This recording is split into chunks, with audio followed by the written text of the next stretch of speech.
Hello mga guys! For today's vlog, ikukwento ko naman sa inyo ang kaganapan ng campaign. Ayan.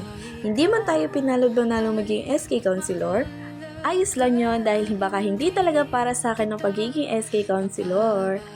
Dahil naniniwala ko kay God na baka may plano talaga siya para sa akin at sa aking mga kasama na hindi talaga para sa amin yun. And baka hindi talaga ito yung tamang oras at panahon para sa amin. Sobra po ako nagpapasalamat sa mga mamshi na sumama sa amin sa 10 araw, umalan man o umaraw, hindi nyo kami iniwan, maraming salamat po.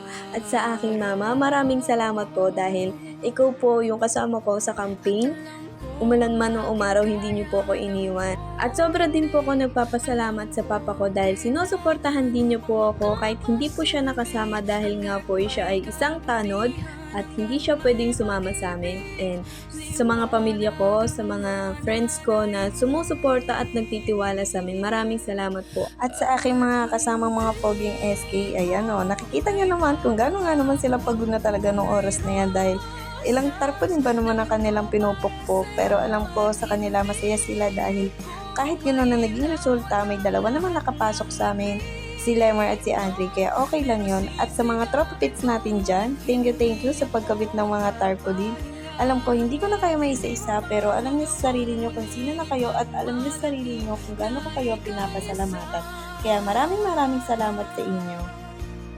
Sa sumama nga pala sa amin sa parade, maraming salamat po sa mga taong sumuporta, lalo na sa mga nag-sponsor.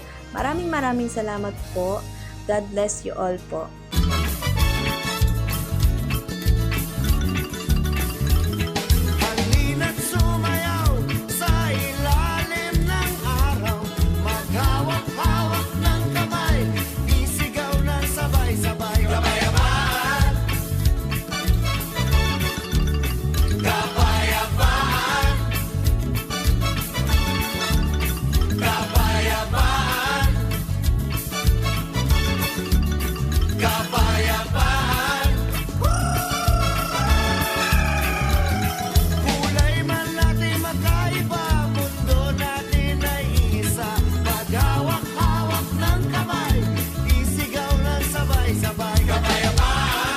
At bago po matapos ang vlog na ito, gusto ko po muli magpasalamat kay Tito Bong Tirante dahil siya po ang nag-iisang tatay at isang magiting na leader sa amin. Maraming salamat po sa lahat ng suportang ibinigay niyo sa amin.